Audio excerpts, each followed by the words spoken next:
Everyone, welcome to Delta Exchange. अगर आप option buyer हो तो ये वीडियो सिर्फ आपके लिए ही है। इस वीडियो में हम डिस्कस करने वाले हैं डेबिट स्प्रेड के बारे में। लास्ट वीडियो में हमने क्रेडिट स्प्रेड स्ट्रैटेजी के बारे में डिस्कशन करा था, तो अभी तक अगर वो वीडियो नहीं देखा है तो please go and check out that video. साथ ही अगर आप ऑप्शन बायर हो तो इस वीडियो में हम बात करने वाले हैं डेबिट स्प्रेड के बारे में कि कैसे आप डेबिट स्प्रेड स्ट्रैटेजीज को बना सकते हो, उसका प्री रेक्विजिट क्या है। अगर आप हाई वोलेटाइल मार्केट में काम कर रहे हो तो यहाँ पर आपको डेबिट स्प्रेड जैसी स्ट्रैटेजी में प्रॉफिट मेकिंग चांसेस काफ़ी ज़्यादा हाई हो सकते हैं।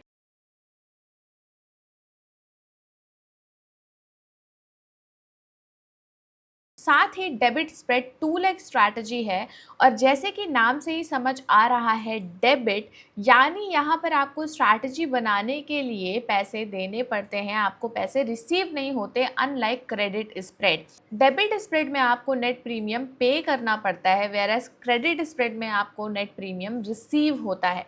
तो ये डिफरेंस मेजरली है क्रेडिट और डेबिट स्प्रेड में, and this is an hedge strategy. ये सेम काम आप सिंगल लेग में भी कर सकते हो, बट यहाँ पर हम आपके रिस्क को मिनिमाइज करने की कोशिश करते हैं। फटाफट चलो इसे समझते भी हैं अच्छे से कि डेबिट स्प्रेड स्ट्रैटेजी आप कैसे बना सकते हो, ये होता क्या है और कैसे ये मार्केट में यूज किया जाता है। तो without wasting any time let's get started. So जब मार्केट की डायरेक्शन बुलिश होती है और आपको लगता है कि मार्केट अभी बुलिश ट्रेंड में है, तो ऐसे टाइम पर आप एज एन ऑप्शन ट्रेडर क्या कर सकते हो, या तो आप कॉल को लॉन्ग कर सकते हो या तो आप पुट को शॉर्ट कर सकते हो। इन दोनों ही सिचुएशन में आप मार्केट को लेकर बुलिश ट्रेंड में हो। सेम गोज विथ अगर आप मार्केट को लेकर बेरिश हो, तो इस सिचुएशन में आपके पास दो ही ऑप्शन होते हैं, इधर you can long the put और इधर you can call the short. ठीक है, इन दोनों ही पोजीशंस को जब आप लेते हो, सेपरेटली लेते हो, तो इसका मतलब ये है कि आप मार्केट को लेकर बेरिश हो। लेकिन यहाँ सिर्फ और सिर्फ हम बात कर रहे हैं लॉन्ग स्ट्रैटेजीज की, यानी डेबिट स्प्रेड की, कि अगर आप पोजीशन को, ऑप्शंस को लॉन्ग करते हो तो सिचुएशन में क्या होता है। तो यानी यहाँ पर पुट शॉर्ट और कॉल शॉर्ट का ऑप्शन ही खत्म हो गया, तो इसे हम क्या करते हैं, निगलेक्ट कर देते हैं। अब आपके पास सिर्फ ऑप्शन बचा है कि आपको कॉल को लॉन्ग करना है अगर आप मार्केट में बुलिश हो, या पुट को लॉन्ग करना है। अब क्योंकि हम कॉल और पुट के लेग को लॉन्ग कर रहे हैं, दैट मीन्स हम ऑप्शन को बाय कर रहे हैं। तो आप सबको पता है कि जब आप ऑप्शन को बाय करते हो तो आपका राइट तो होता है, बट आपको ऑब्लिगेशन कुछ भी नहीं होता। यानी जब आप इस पर्टिकुलर कॉल के ऑप्शन को बाय करोगे तो आप क्या पे करोगे प्रीमियम। ठीक है, और ये प्रीमियम ही आपका क्या होगा, मैक्सिमम लॉस। अब इसे ऐसे समझो कि अगर आपको लगता है कि इस पर्टिकुलर लेवल से मार्केट ऊपर को जाएगी, तो आपने कॉल को लॉन्ग कर लिया। वेयर एज कॉल को लॉन्ग करने के बाद अगर मार्केट ऊपर जाती है तो आपका एक कॉल का प्रीमियम बढ़ना शुरू हो जाएगा और आपको इस पर्टिकुलर लॉन्ग कॉल पर प्रॉफिट होना शुरू हो जाएगा।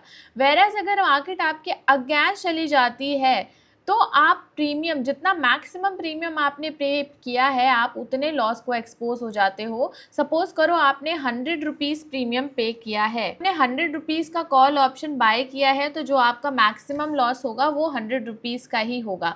Same goes with put option. अगर आपको लगता है कि किसी सर्टेन लेवल से मार्केट नीचे को जा सकती है, यानी नीचे को यहाँ पे आ सकती है, तो आप पुट ऑप्शन को बाय कर लेते हो। बाय करने के बाद अगर मार्केट नीचे को आएगी तो आप इस पुट पर्टिकुलर ऑप्शन पर प्रॉफिट होगा। वेयरएज मार्केट आपके अगर अगेंस्ट चली जाती है तो आपको इस पर्टिकुलर पुट ऑप्शन पर लॉस होगा, और वो लॉस कितना, मैक्सिमम होगा जितना आप प्रीमियम पे करोगे। तो बाइंग में सबसे बड़ी बात तो ये है कि आपका लॉसेस जो होते हैं वो रिस्ट्रिक्टेड होते हैं, प्रॉफिट अनलिमिटेड होने के चांसेस होते हैं। लेकिन इसमें भी मैक्सिमम टाइम ये बोला जाता है कि बायर्स की टेंडेंसी होती है कि वो ज़्यादातर मैक्सिमम टाइम में लॉस करते हैं, बिकॉज ऑप्शन सेलर्स मार्केट की डायरेक्शंस को क्रिएट बनाते हैं। तो इसलिए अगर आप बायर हो तो आपको बड़ा कॉशियस रहना पड़ता है, क्योंकि मोमेंटम पे जब आपका प्रीमियम शूट अप हो जाए तो उस सिचुएशन में क्या करना है, पोजीशन को कैसे बनाना है, और पूरा का पूरा अपना प्रीमियम ना गंवाएं। इसलिए आप क्या करने की कोशिश करते हो कि स्प्रेड बनाने की कोशिश करते हो। फॉर एग्जाम्पल, अगर मुझे लगता है कि मार्केट यहाँ से डाउन साइड जाएगी, लेकिन मेरी ट्रेंड एनालिसिस ये कहता है कि आफ्टर दिस लेवल मार्केट ऊपर को बाउंस करेगी, यानी ये मार्केट के लिए एक सपोर्ट जोन हो सकता है। तो मैं इस रेंज का एक स्प्रेड क्रिएट कर लूँगा, जहाँ पे मैं in the money call option को लॉन्ग कर लूँगा और out of the money call option को मैं शॉर्ट कर दूंगा, एंड ये इस रेंज का एक स्प्रेड क्रिएट हो जाएगा और इसे ही हम बोलते हैं डेबिट स्प्रेड, क्योंकि हम आईटीएम ऑप्शन को यहाँ पे हम आईटीएम ऑप्शन को लॉन्ग कर रहे हैं और ओटीएम ऑप्शन को शॉर्ट कर रहे हैं। तो नेट में जो हमें स्ट्रैटेजी में प्रीमियम करना होगा वो हमें प्रीमियम करना होगा पे, ठीक है। इसलिए ये स्ट्रैटेजी हमारी डेबिट स्ट्रैटेजी कहलाती है। Same goes with call option, same goes with put option and depending on your view, ठीक है। अब इसमें प्री रेक्विजिट्स क्या है इसे समझ लो। जब भी आप डेबिट स्प्रेड्स बना रहे हो तो मेक श्योर ये करो कि जो आपका रिस्क टू रिवॉर्ड रेशियो है वो 1:2 तो एटलीस्ट मिनिमम रहे, बट अगर आप 1:3 और 1:4 पे बना पाते हो तो वो तो सबसे बेस्ट सिचुएशन होगी। नंबर 2 कि जो आपकी लॉन्ग लेग होगा उसको आप एटीएम लो या slightly at the money low, 100 points up and down plus minus कर सकते हो, बट उसे बहुत दूर मत लो, क्योंकि एटीएम का जो बेसिकली प्रीमियम का मोमेंटम होता है वो बेटर होता है then of out of the money. उसमें थीटा की वैल्यू बहुत ज़्यादा होती है, तो आपको ऐसी स्ट्राइक प्राइस चूज करनी जिसमें थीटा की वैल्यू बहुत ज़्यादा ना हो, सबसे कम हो, जो कि आपको एटीएम पर ही मिलेगी। तीसरा जो आपको शॉर्ट लेग ओपन करना है वो आपको out of the money contract, out of the money strike price का ही ओपन करना है। और ईजी आपके लिए ये होगा कि जो आपने लॉन्ग लेग लिया है उसका 50% प्रीमियम आप आउट ऑफ द मनी पे ढूंढने की कोशिश करो और वहाँ पर उस लेग को शॉर्ट करो और अपनी पोजीशन को हेज करो। तीसरा, या तो आप जब आपकी पोजीशन आपके मूव यानी आपके एनालिसिस के अगेंस्ट चली जाए तब आप या तो तुरंत एग्जिट ले लो, या फिर अगर आप थोड़े एक्सपर्ट लेवल पे मार्केट में ट्रेड कर रहे हो तो आप एडजस्टमेंट्स भी कर सकते हो। बट अगर आप कॉन्फिडेंट नहीं हो then you should directly take the exit. पांचवा है कि या तो आप, क्योंकि ऑप्शंस बाइंग में जो आपके प्रीमियम्स होते हैं वो बहुत ज़्यादा तेज़ी से मूव करते हैं और थीटा की वजह से ड्रॉप डाउन भी कर जाते हैं, थीटा डीके भी हो जाता है, तो it's very important for you to book the profits. तो अगर आप बहुत ज़्यादा एडवांस लेवल पर अभी नहीं हो तो आप डायरेक्टली अपने प्रॉफिट्स को बुक कर निकल सकते हो, बट अगर आप अपने प्रॉफिट्स को थोड़ा ट्रेल करना चाहते हो तो आप नो रिस्क नो प्रॉफिट, तो आप नो रिस्क जोन पर भी बैठ सकते हो। चलो इस स्ट्रैटेजी को फटाफट थोड़ा चार्ट पर भी समझते हैं। सपोज करो कि आपको ये लगता है कि इस लेवल पर मार्केट एक बार बार रेजिस्टेंस जोन दिखाती है और इस लेवल पर मार्केट आपको बार बार एक सपोर्ट जोन दिखाती है। स्पेशली स्प्रेड्स को बनाने के लिए आपके पास अपने सपोर्ट एंड रेजिस्टेंस जोन होना काफ़ी ज़्यादा ज़रूरी है। ये आपको लगता है कि this could be a supply zone for the market whereas this could be again a demand zone for the market. So आप इस पर्टिकुलर रेंज का बेनिफिट उठाना चाहते हो, आप चाहते हो कि मुझे इस रेंज पे अच्छा बेनिफिट मिल जाए और मैं, अगर आईवीज हाई हैं, ऑप्शंस का डेटा मुझे बोल रहा है तो मैं यहाँ पर स्प्रेड्स को बना सकता हूँ। तो ऐसी सिचुएशन पे आप यहाँ पर स्प्रेड बनाओगे जो इस रेंज का बेनिफिट आपको देगा, and as an option buying strategy आप बनाओगे और यहाँ पर आप डेबिट स्प्रेड बनाओगे। आपको यहाँ पर बियर पुट स्प्रेड बनाना पड़ेगा। बियर पुट स्प्रेड आपके लिए वर्कआउट यहाँ पर कर जाएगा जब मार्केट आपकी डाउन ट्रेंडिंग है, ठीक है। यहाँ पे मार्केट आपकी डाउन ट्रेंडिंग है तो ऐसी सिचुएशन में आपको बियर पुट स्प्रेड बनाना है। लेकिन इसके लिए, इन स्प्रेड्स को बनाने के लिए आपको पहले प्री रिक्विजिट लेवल पर टेक्निकल एनालिसिस थोड़ी करनी पड़ेगी और मार्केट के ट्रेंड को समझना पड़ेगा। जब आप मार्केट के ट्रेंड को समझ जाते हो देन आता है नेक्स्ट स्टेप जहाँ पे आप एक्चुअल में स्ट्रैटेजी को बनाते हो। तो चलो फटाफट डेल्टा के अकाउंट पर उस स्ट्रैटेजी को बनाकर देखते हैं। Let's go. तो यहाँ पर लेट्स से मैं 20 मार्च की एक्सपायरी ले लेती हूँ, ठीक है। 20 मार्च में अब अगर सपोजिबली मुझे लगता है कि मार्केट यहाँ से थोड़ी सी क्या हो सकती है, बेरिश हो सकती है, कुछ इस तरीके से आपको ऑप्शंस का चार्ट मिल जाता है। यहाँ पे सिंपली आपको स्ट्रैटेजी बिल्डर पर क्लिक करना है ताकि आप अपने ऑप्शंस के एनालिसिस को बेटर तरीके से कर पाओ। Now here I am assuming कि यहाँ पर आपकी जो स्ट्रैटेजी है, मार्केट यहाँ से बुलिश होने वाली है। So what I will do, मैं एट द मनी के कॉल को क्या करूँगी, बाय कर लूँगी और मैं कोशिश करूँगी कि एट द मनी की कॉल चल रही है $940 के अप्रॉक्सीमेट, तो मैं कोशिश करूँगी कि इसका आधा यानी $460 के लगभग अगर मुझे कोई स्ट्राइक प्राइस मिल रही है तो मैं उसे क्या कर लूँ, शॉर्ट कर दूँ। यहाँ पर मेरा जो एटीएम है वो 83,400 का है और मुझे 84,600 पर 460 अप्रॉक्सीमेट मुझे कॉल मिल रही है, which is out of the money, और मैं इस कॉल को क्या कर दूँगी, सेल कर दूँगी। अब मैं यहाँ पर 100 लॉट्स पर करती हूँ, एक एग्जाम्पल लेती हूँ। यहाँ पर आपका देखो मार्जिन कैलकुलेशन हो रहा है कि 100 लॉट पर आपको $100 लगेंगे, ठीक है। अवेलेबल मार्जिन मेरे पास ऑलरेडी 105, यहाँ पर इस पर्टिकुलर स्ट्रैटेजी को बनाने के लिए मुझे $100 लग रहे हैं। अब मैं अपने पे ऑफ ग्राफ को अगर एनालाइज करूँगी तो यहाँ पर देखो मेरा पे ऑफ ग्राफ 1:1.5 का आ रहा है, ठीक है, जहाँ पर आपका मैक्सिमम प्रॉफिट $72.27 का है, वेरएज मैक्सिमम लॉस $47.72 का भी है। अगर आपको थोड़ा अपनी स्ट्रैटेजी को कस्टमाइज़ करना है और रिस्क टू रिवॉर्ड को बेटर करना है तो आप थोड़ा दूर और जा सकते हो। ये स्ट्रैटेजी मैं कल की आज ही बना रही हूँ, तो अगर आप कल मॉर्निंग में अगर आप 0 DT करते हो और अगर मॉर्निंग में आप ये स्ट्रैटेजी बनाते हो तो आपको रिस्क टू रिवॉर्ड और ज़्यादा फेवरेबल मिलेगा।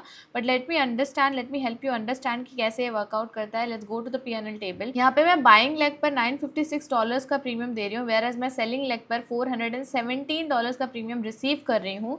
तो मुझे नेट प्रीमियम कितना पे करना है और मेरा ब्रेक इवन पॉइंट क्या है। फॉर एग्जाम्पल आप यहाँ पे समझो, अगर मैं मार्केट को लेकर बुलिश हूँ तो जो मेरा ब्रेक इवन है वो स्टार्ट होगा 83,938 के बाद। मतलब जब मार्केट यहाँ से 83,938 के ऊपर जाएगी तब मुझे प्रॉफिट होना शुरू होगा इस पर्टिकुलर स्ट्रैटेजी में, ठीक है। अब ये पॉइंट कैसे कैलकुलेट हुआ इसे मैं आपको बता देती हूँ। मैंने एटीएम की स्ट्राइक प्राइस खरीदी है, that is 83,400। Let me just help you calculate. देखो यहाँ पर जो मैंने प्रीमियम पे किया है वो $956 का किया है, जो प्रीमियम रिसीव किया है वो $417 का किया है। नेट में जो प्रीमियम मेरा डेबिट हो रहा है वो 956 minus 417, that comes around to be 539। अब यहाँ पर मैं ब्रेक इवन अगर मुझे कैलकुलेट करना है तो सिंपली मैंने जो एटीएम की स्ट्राइक प्राइस खरीदी है उसमें मैं नेट प्रीमियम जो मैंने दिया है, पे किया है 539, उसको ऐड कर दूंगी तो that comes around to be 83,939। तो यहाँ पर जैसे कि हमने ब्रेक इवन कैलकुलेट किया, देखो यहाँ पर आपको 83,939 अप्रोक्स ब्रेक इवन आ रहा है। यानी जब आप, और हमने जो यहाँ पे कैलकुलेट मैनुअली किया है यहाँ पर भी यही दिखा रहा है कि जब आप जो प्रीमियम आपने रिसीव किया है मार्केट उसको ओवरसीट कर जाएगी तब आपको यहाँ से प्रॉफिट होना शुरू हो पाएगा, ठीक है। अब आपने 539 का प्रीमियम आप नेट में पे कर रहे हो, तो अगर मार्केट आपको 539 यानी 1:1 के रेशियो पे अगर आप बैठ जाते हो आपको 539 और मिल जाता है। मतलब हाउ टू टेक प्रॉफिट में आपको क्या करना है कि जब मार्केट आपको R/R यानी 1:1 पे बैठा दे, यानी आपने नेट में अगर नेट प्रीमियम जो आपने पे किया है वो 539 है और अगर आपको प्रॉफिट होने लगा 539 का, तो आप ऐसी सिचुएशन में क्या करोगे, आप ऐसी सिचुएशन में अपनी पोजीशन का जो रिस्क होगा उसको क्या करोगे, मैनेज करोगे। कैसे मैनेज करोगे? मैनेज करने के लिए आपको कुछ चीज़ें करनी है, वो मैं आपको बता देती हूँ। मार्केट फेवर में है तो आप क्या करोगे, जो आपका बाइंग लेग होगा ना, बाइंग लेग को आप क्या करोगे, प्रॉफिट बुक कर लोगे उसका, ठीक है। फिर आप अगेन एक दूसरा लेग बाय करोगे विच हैज़ लोअर प्रीमियम, ठीक है। अब इसे प्रॉफिट कैसे आपने बुक किया, फॉर एग्जांपल इस पर्टिकुलर पॉइंट पर आपने 83,900 आपका ब्रेक इवन है, मार्केट उसके ऊपर 539 पॉइंट चली गई और अगर उसके ऊपर जाने पर, यानी अगर 539 हम इसमें प्लस करेंगे यानी मार्केट 84,478 या मार्केट 84,500 को क्रॉस कर गई तो आप अपने 1:1 रिस्क टू रिवॉर्ड रेशियो पर बैठ जाओगे। तो ऐसी सिचुएशन में आपको क्या करना है कि अगर आपको 1:1 प्रॉफिट हो गया है तो आप अपने प्रॉफिट को बुक कर लो और अपनी स्ट्रैटेजी को नो लॉस जोन पर बैठा दो, जिसके लिए आपको अगर रिस्क बनाना है, रिस्क को मेंटेन करना है, तो आप क्या करोगे, दूसरा लेग बाय कर लोगे जिसका जो स्ट्राइक होगा या जिसका जो प्रीमियम होगा वो इस पर्टिकुलर स्ट्राइक से लोअर होगा। अब इसको थोड़ा समझो कि मैं क्या कहना चाहती हूँ। 84,574 जैसे मैंने आपको कैलकुलेट करके बताया था, अगर मार्केट यहाँ कहीं रहती है तो आपको डिसेंट प्रॉफिट होगा। यानी हमने क्योंकि यहाँ 100 100 कॉन्ट्रैक्ट्स ही लिए हैं, तो यहाँ पे आपको $59 दिखा रहा है। तो इस सिचुएशन पे आप अपनी स्ट्रैटेजी को एडजस्ट कर लोगे। यहाँ से एटीएम जो आपने कॉल बाय करी थी उसे बुक कर लोगे। बुक करने के बाद उस पर्टिकुलर लेग को कवर कर लोगे प्रॉफिट, और उसके बाद आप एक लोअर प्रीमियम पर उस पर्टिकुलर स्ट्राइक को अगैन बाय कर लोगे, ताकि आपकी स्ट्रैटेजी क्या रहे, प्रॉफिटेबल रहे और आपको नेट में लॉस ना हो।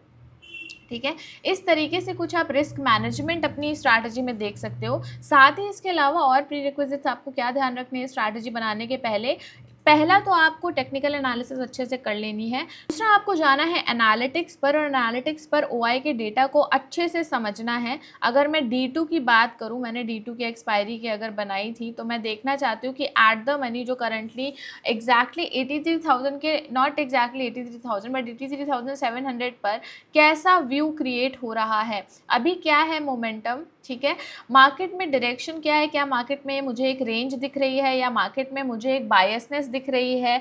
अगर रेंज दिख रही है तो आपके लिए क्रेडिट स्प्रेड्स बेटर है, बट यहाँ पर अगर मार्केट में आपको थोड़ी बायसनेस दिख रही है, जैसे अगर मैं बात करूँ तो कॉल राइटर्स काफ़ी ज़्यादा हैं, दैट मीन्स मार्केट को लेकर वो थोड़े से बेयरिश हो सकते हैं। तो ऐसी सिचुएशन में आपको क्या करना है, ये ओआई डाटा आपको ऑप्शंस की स्ट्रैटेजी बनाने में काफ़ी ज़्यादा हेल्प करता है, specially whether you go if you are making spreads, तो whether it should be credit और इट शुड बी डेबिट। तो नाउ आई होप कि आपको डेबिट स्प्रेड अच्छे से समझ आ गया होगा। अगर पर्टिकुलरली कोई भी डाउट हो रहा है then please comment it down, we will try to resolve that doubt, और आपको अच्छे से स्ट्रैटेजी आप समझ पाओ, बना पाओ और इस पर काम कर पाओ। तो बेसिकली ये वेगा ड्रिवन स्ट्रैटेजीज होती हैं। तो अगर मार्केट का वेगा हाई चल रहा है तो आपको probability of making profits share ज़्यादा हो जाती है, वैराज अगर वेगा लो है और आईवीज थोड़ी सी शूटअप है तो आपके लिए क्रेडिट स्प्रेड जैसी स्ट्रैटेजीज काफ़ी अच्छी वर्कआउट कर पाती हैं। अगर आप अपनी ऑप्शंस की जर्नी स्टार्ट कर रहे हो and still you are exploring कि कौन सा प्लेटफॉर्म आपके लिए बेटर है, कहाँ पर आपको सारी सर्विसेज एंड अपॉर्चुनिटीज़ मिल रही हैं काम करने के लिए, तो I would highly recommend you to open your account and Delta Exchange. The link is in the description, you simply have to click on the link and do the simple KYC। 5 to 10 minutes का process होता है and next day आपका account open हो जाता है and you can start your trading journey. अगर आपको भी ऐसी और स्ट्रैटेजीज़ के बारे में जानना है, समझना है और डिफरेंट स्ट्रैटेजीज़ को एक्सप्लोर करना है, देन कमेंट डाउन ज़रूर करना। हम आपकी डिमांड को, हम आपकी रिक्वायरमेंट को फुलफिल करने की ज़रूर कोशिश करेंगे। ऐसे वीडियो आपसे मिस आउट ना हो जाए, फटाफट बेल आइकन को दबा दो, चैनल को सब्सक्राइब कर लो, वीडियो को लाइक शेयर करना बिल्कुल मत भूलना। थैंक्स फॉर वॉचिंग, मिलते हैं आपसे नेक्स्ट वीडियो में।